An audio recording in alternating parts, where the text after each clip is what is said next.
So here today with Atlas Answers and with Dr. Hopper.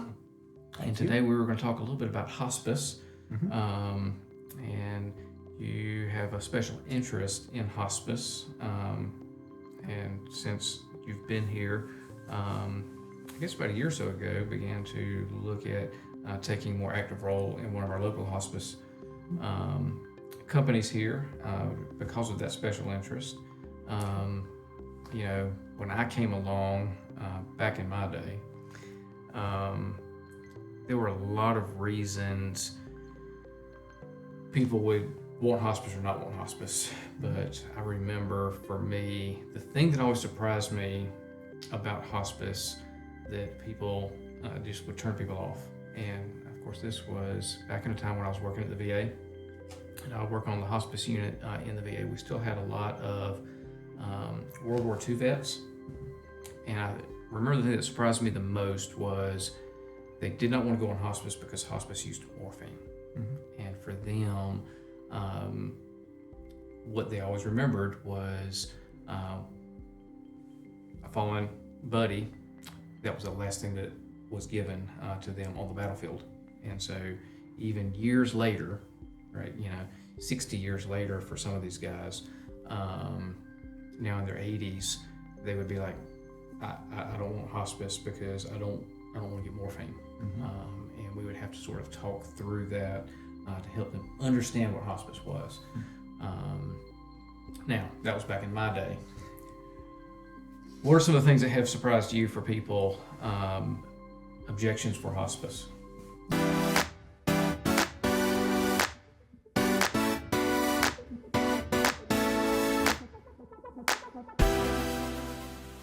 Yeah, well, to answer that question, I'm going to zoom out just a bit just to say, what is hospice? Hospice is a service for folks with a terminal illness. And what we mean by that is that we as a medical community are acknowledging that we can't fix everything, right? We don't have solutions for every problem that comes about. And sometimes disease has an endpoint. And that endpoint, can be death. And when a patient is faced with that, hospice provides a wonderful service to help care for that patient in that particular setting. When it comes to misconceptions about hospice, we hear a lot of them. The most common one being, hospice kills people, right? Hospice helps people die. And that's just not accurate, right? Hospice, while it is a service for end-of-life care, I think it has a marketing problem because the focus of hospice is not death. The focus of hospice is life. The focus of hospice is taking that patient that has a poor prognosis, that doesn't have very long to live, and maximizing the time that God's given them here so that they can enjoy it in their home, they can enjoy it with their family, and that they're not in that hospital setting. So yeah, hospice doesn't do anything to hasten the process, right? My goal is not to make people die faster. Quite the opposite. In fact, studies show that when patients go on hospice, they tend to live longer than their peers that are receiving aggressive care in those last 6 months of life. I think that's one of the things, especially I can think back to some of my close friends, right, whose parents were going through terminal illness. And what I always tell them is, my experience has been when I've had a family member who's gone on, it's like almost immediately you see this improvement, right? It's like you have this moment of clarity that I think that as people are entering the last stages of their life have. And as a family member, right, it always made me think, oh no, I've made the wrong choice. I've made the wrong decision. And after you see this, a lot of times what you begin to realize is that's truly a gift, right? That moment of clarity, that time that you have, that as you've been aggressively treating, right? None of our medicines are without fault, right? That's right. Every medicine that we have has a side effect. And medicines are great. They're wonderful at doing things that we could not do 20 years ago, 50 years ago, 100 years ago. But everything that we give, right, has a side effect. And I think when we take a lot of that back, we see this almost immediate improvement. And I think as a family member, my immediate reaction is, oh no, I shouldn't have stopped, right? They're getting better, I made the wrong decision. What do you say to a family member, right, that is experiencing that during this time? Well, first of all, these discussions are always unique. There's no one size fits all answer because every family situation is different. Every patient situation is different. The first thing, though, is it is paramount to know what the patient's wishes are. Sometimes that's a knowable thing and sometimes it's not, right? But for folks that aren't anywhere near thinking about hospice or terminal illness, I strongly encourage them to have conversations with their family members because it takes a lot of the stress off children and loved ones if they know your wishes about what the end would look like if that situation ever comes up. But in those situations where the family doesn't know what to do and that guidance hasn't been provided, we sit and we have a long discussion about, what are the things that we can offer and what do the two roads look like, right? Because yes, the hospice road, the patient's not receiving any further treatment for the disease, but they're going to be in the comfort of their home. They're going to receive treatment for the symptoms, right? And there are lots of added spiritual elements to that are improved because oftentimes the alternate road, the aggressive treatment road, looks a whole lot worse. That patient being in and out of the hospital constantly, receiving medicines that cause horrible side effects constantly, that can be a worse thing and oftentimes is a worse thing than being at home and focusing on that comfort care. Another thing I'd say about hospice is that it is a multidisciplinary specialty.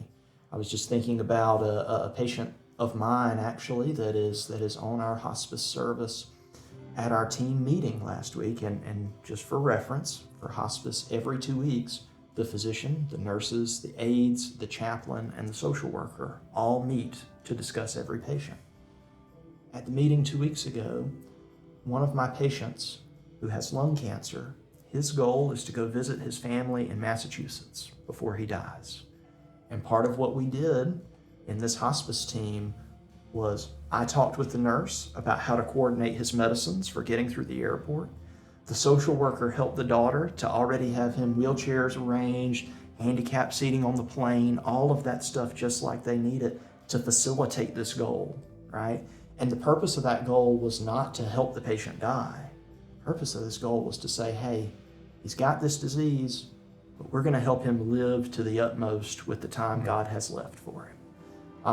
Because, quite frankly, if he were sitting up at the oncology suite receiving chemo, it's not going to change his prognosis very much in his particular case, but it would impede him from being able to have this life experience that he wants to before he passes. And so that's kind of the mindset that we look at when we approach these patients. I think, so many times the worry is, right, and I've had patients tell me before, I'm not ready to give up. Yeah. And really and truly, right, and I think this is part of what you're saying here is, as we begin to make transitions, right, there is no giving up, right? Like that's not something that we do. We just change what our goals of treatment are. That's right. And our goals become less disease specific. I'm not treating this specific cancer, to what you said is kind of holistic and multidisciplinary, which just means we're not looking at just making doctor's appointments, but we're trying to look and say, what are all the aspects of this patient's life, and how do we treat as many of those as we possibly can so that that patient has the most dignity and comfort and life experience that they can possibly have without spending 37 times a week in a doctor's office. Yep. And I think it's a big distinction for patients that when they are able to see that at certain times, right, hospice care is not giving up. Hospice care is indeed, we're just changing what our goals of treatment are, and we're taking a broader view of the patient as opposed to a very specific view, which is we're only treating a disease. Now we're going to look and say, how do we treat this whole patient? I think the other thing that we can talk about kind of briefly here is hospice is also not just for the patient. Right? Like I would say, here, one of the things that I've really enjoyed about just being here is getting to treat whole families, right? And getting to know, a husband and a wife, a father and a daughter, getting to see grandparents with grandchildren, bringing them in, right? Like, and knowing both of those folks as patients or whole families. Talk to me a little bit about how much support there is from a social and a family standpoint for hospice, because as people go through this process, right, when we go through the last stages of life, we don't do that alone. That's right. I would say this is one of the most important aspects of hospice. Family care is really important, right? Because we're treating a patient, and the patient is going to pass away, but we're also treating a grieving family. But it's not just a grieving family, it's a family that has increased workload on them because they're caring for a loved one that they may not had to have done as intensive care for in the past. A lot of times we're helping facilitate, different aspects of trying to bring the families together, trying to help provide support where we can. One misconception that I do feel like needs to be clarified: hospice doesn't provide round-the-clock sitters. They provide aides that help bathe the patient and so forth, but not round-the-clock sitters.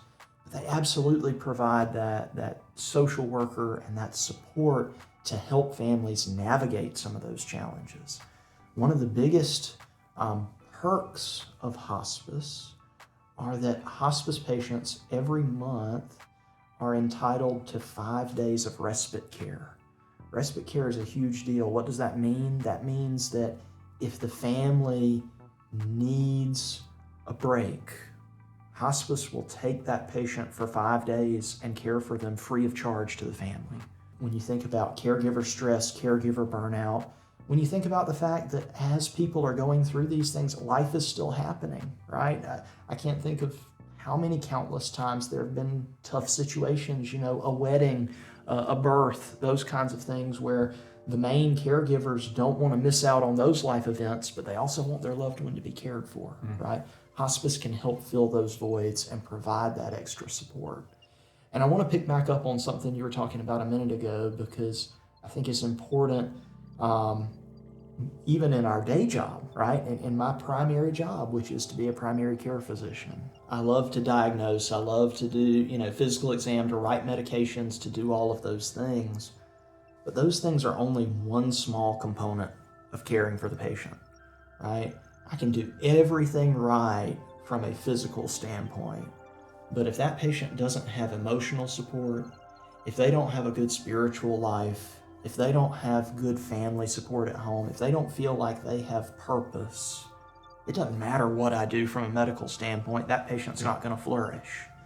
And that's really the mentation of hospice. Yeah, hospice isn't for everybody, thankfully, right? Because it's focused on the last 6 months of life. But our goal is in those last 6 months of life to make sure that we're supporting the patient in all of those aspects. Because while hospitals do wonderful work, while cancer treatment centers do amazing work, when it becomes clear that the earthly battle is nearing its end, hospitals and cancer treatment centers, they can't provide those other elements. They deprive the patient of those other elements, and that's where hospice comes in and can help greatly in that emotional aspect, that spiritual aspect, while also in that medical aspect. Absolutely. Yeah, I mean, like I say, they're so focused on treating the disease, which, listen, there are times that's exactly what you want them to do, right? That's right. I am so glad I'm not an emergency room physician, right? I can't stand the emergency room, but I am so thankful that there are the Dr. Sutherlands of the world that will staff our ER here at CRISP and be there when I need an emergency room physician. And I'm glad that they love that, but they're going to be very laser focused on treating that very specific thing. And I think that's just always a hard thing, right? Is when we begin to switch gears of care and go, the treatment for this is going to be worse than what the treatment is going to produce for us. So oftentimes I get this question, right? I'm talking to a patient about a loved one who they want to know, how do I determine when they go on hospice? When that person's not even a patient of mine, right? Like, how do you help a family member begin to think through those times as to when it might be appropriate to begin to consider hospice? So that's a great question. First thing, and this isn't always applicable, but when it is, the first thing is talk to the patient, right? Talk to your loved one. Try to get a grasp on where they're at. Ask them these tough questions. Nobody wants to sit down and have end-of-life discussions with family members, but it's really important. And I think, I'm sorry to interrupt you. Yeah. But so many times what I find is the patient who's going through it, it's more difficult for me as a family member than it was for my grandmother, right? Who was ready to have those discussions. The major uncomfortable part was on my part, not on hers. And I'm so thankful that she had that discussion with me, because it was a gift for me when, as a family member, I had to walk through that with her and the rest of my family. That's exactly right. Sorry. And no. Those discussions help immensely. They ease burden, they ease anxiety, and they ease guilt. When you can know what the patient is thinking, and just know as a family member, the patient's thinking about it. Patients aren't naive. They know when something's not right. They know when the treatment's moving in the wrong direction. And so these things are on their minds. So have those discussions. Be frank, be open. Try to ascertain what those wishes are. That's not always possible, though. And when it's not possible, then I encourage the families to do a couple of things. Number one, involve multiple people that are important in the patient's life, right? You never want to be on an island making that decision by yourself. If the patient has multiple children, involve those folks. If they have siblings, that you feel are comfortable with, involve them. For patients that don't have a lot of family, if they have a close friend, involve them, because most of the time, somewhere along the way, the patient will have made comments about what they want, what their end goals are, what their wishes are, what their disposition is. And having that buy-in and that involvement from multiple folks helps ease that burden a lot. The next thing is to have a discussion with the physicians, right? I don't love giving bad news, right? None of us do. And sometimes because of that very human thing, where we don't want to let our patient down, we don't want to disappoint, we don't want to provide burden, we don't want to be negative, sometimes we can unintentionally be a little cagey in our answers on things. But I always advise patients and families to ask blunt questions, right? When the doctor says, okay, this is the next step we're going to do, ask, what does that step look like? How will I feel on this treatment? What are the odds that this treatment's going to improve my situation? What does improvement even look like for me, right? Because with some diseases, improvement isn't going to look that much better than where we are now. And that's important information in trying to make these tough decisions. And then the third thing, after you've talked to family, you've talked to the physicians, if you're still unsure, talk to hospice, right? A hospice referral does not mean that you are committed, obligated, there's no turning back. It means that a nurse is going to come evaluate the patient, and you're going to have an opportunity to sit there and ask hospice questions one-on-one about how hospice services can benefit your loved one. And, not every referral we get turns into a patient that's on service, and that's okay, right? We want to provide services for patients that are medically appropriate, right? We don't want to provide hospice services for folks that can benefit from more treatment.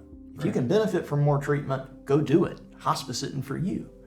And we want to only treat patients that are accepting of their prognosis, right? if you are not at peace knowing that, hey, I'm not going to do more treatment, hospice isn't for you, right? You need to be at peace with that decision. You need to understand the implications of that decision. And then that's where we can come in and help you get the most benefit from the life you have left. I'm thinking back to a time in my mind. You know, I've used my grandmother as an example. I think back to my father-in-law, right, and who had terminal cancer, but he came to a place where, you know, the recommendation was going to be the treatments that we have are more harmful than they are good. And he decided he did not want to be, he'd been on hospice and actually had gotten better, and had gone back to taking treatments. Not something that happens often, but for him, he'd gotten significantly better and had gone back on treatments, and he said, I don't want to go back on hospice at this point. So my recommendation as a son-in-law, I'm like, if these treatments aren't working, you need to consider. And he went and he wanted to do experimental chemo. And I'll never forget sitting at our dinner table, and he laid these experimental chemo regimens out for me, and he said, I want you to help me pick which one. And I read through the studies, and I'd spent a week or so going through these, and I looked at him and I said, you know, Wayne, I feel like we're playing the lottery here.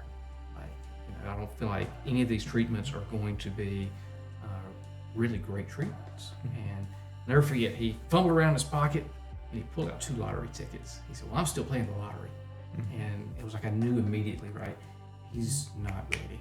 And so we went through and we picked those out. And of course, the experimental chemo in him was very toxic. It did not do well with his body, but yet for him, that was the right decision. That's right. And so I think it's always important, like you say, to know the patient. And some people, he was still very young at that time. He was not ready to consider hospice or to be able to go on hospice at that point. So, well, thanks. I think this was a great discussion. Thank you. Always good to get to hear kind of a different perspective and sort of sort through that. So I guess what I would say is if you're a family member, right, and you're struggling with this, I think talking to the physician, I hate to say plug for primary care, but this is kind of what we Absolutely. do, right? It's a plug for the primary care and the other treating physicians, but also talking to the patient. And then also don't be afraid to talk to hospice, right? It's a good thing to be able to have that, and the more information that you have, the better decision that you can make. Absolutely. All right, well, let's go Thank see some you. patients. All right.